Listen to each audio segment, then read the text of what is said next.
But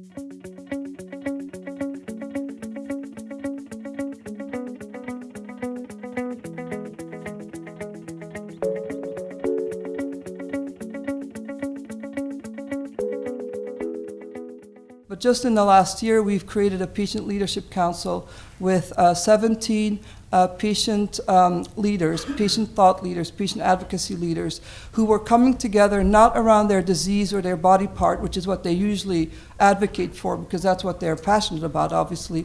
But we heard from them that there really was a need for them to get more involved in clinical trials issues, but they did not have the bandwidth. And so we facilitated that discussion. And it's become even more important because now a lot of these patient advocacy groups are actually funding clinical trials, and they're now realizing that there are a lot of inefficiency, and they're getting more informed about how that process works. Additionally, a lot of the times when we bring patients in, they have really revealing thoughts that really matter, and we find that they really ground us often to sort of think about research, why we do it to begin with, for the patients to get better trials, and to make sure that we ask the right research question and not the question that seems the most obvious one, or a question that for patients is of no interest, and then everybody's surprised when the enrollment doesn't proceed the way people thought along their timelines, because patients choose between clinical trials and pick to go into the ones that are of most interest to them.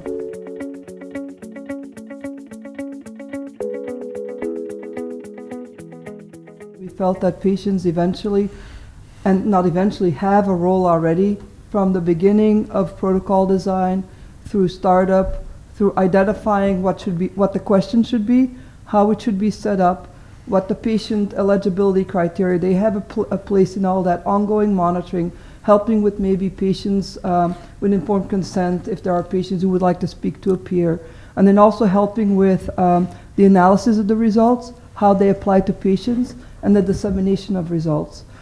We have a graph that shows where patients have input on everything. They should probably sit on DSMBs, data monitoring committees, and it is sort of a radical new idea. Truthfully, our interactions with patients have been such that a lot of times when one of our patient advocates, or just a patient themselves, said something in one of our projects, people kind of went, oh. And I think they totally have a role. So you can't really substitute anything else for the patient. And I truly believe you're right that the patient may be part of the disruptive technology, because they will not take some of this, what we've been doing for a while, anymore. And they feel like they want to be more part of it. And actually they should be more part of it.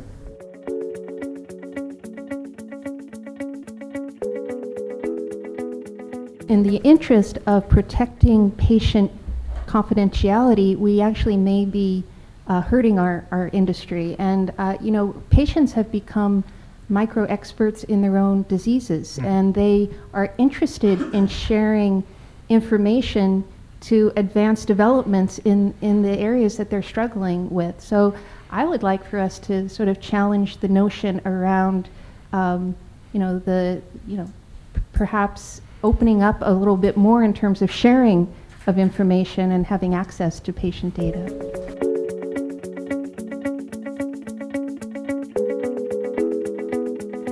I think it's an extremely important point that we constantly keep forefront of our mind, which is to reduce the burden on investigators and patients, and to have participations of patients perhaps that should participate more in our clinical trials. So some of the projects we're doing have a monetary return on investment to the member companies and the ecosystem. Some of the projects we're doing don't have a monetary return.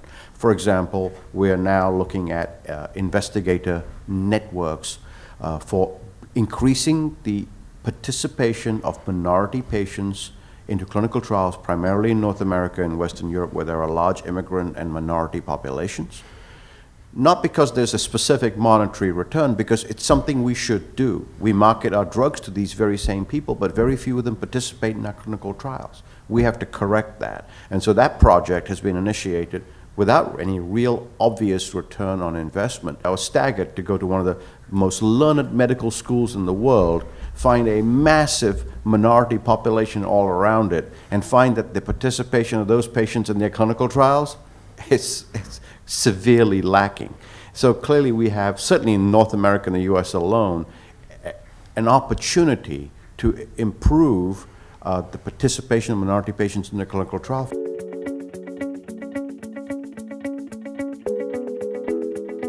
I want to go back to how you include patients into these clinical trials, at all the points where they can be included. And that's a point where we were looking at that. We found that there was not a lot of best practices or ways of doing that, and people were trying to, one by one, figure out how to do that. So we've created actually a project where one of our staff members was a patient herself in a clinical trial, in a device trial, and the trial was stopped. She heard about it in the newspaper. Nobody told her, and she was never told why the trial was stopped, except it was for something bad, presumably.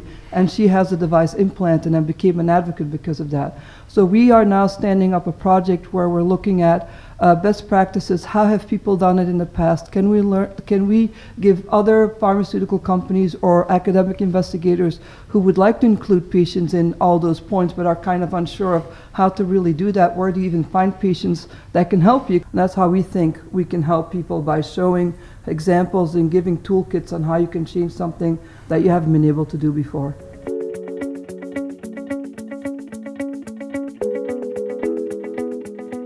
There's numerous listservs of patients who are in touch with each other across the world. They all know what clinical trials are being done in their specific disease areas, and they talk to each other. We've actually, in the last year, hired somebody to help us with, blogging, and patients communicate through Facebook and through Twitter.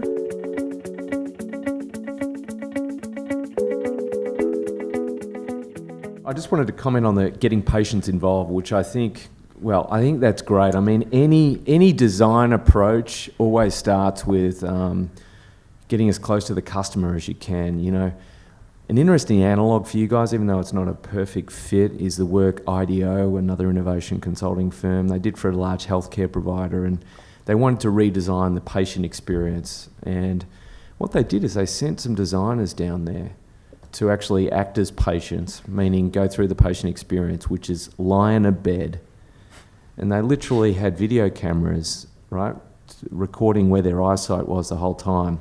So when they got back to the client to present their discovery phase findings of what they discovered, they showed the client entire clip of the patient going through this experience in a hospital bed. Now the client was expecting to see all sorts of PowerPoint charts, wow charts, and they thought it was all about big systemic change that was needed. And what they saw was about 30 minutes of ceiling tiles. Right? They showed them the whole cut, and the client's going, "What on earth is this? What are you talking about?" And they said, "This is the typical patient experience. When you're lying in a hospital bed, basically the whole time you're looking at the ceiling." Now, this might seem obvious, now it's said in hindsight, but this was a complete revelation to them.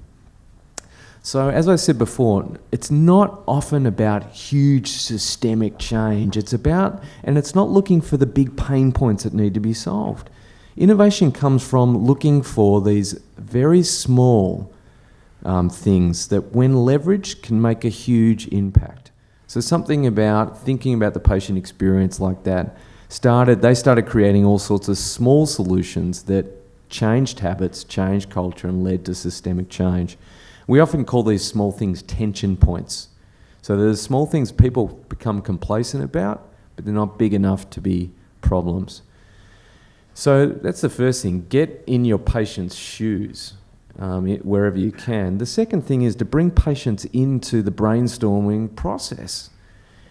Because your job as leaders, as I said at the start, if you want to increase the rate of innovation in what you're doing, you have to increase the rate of exchange of ideas.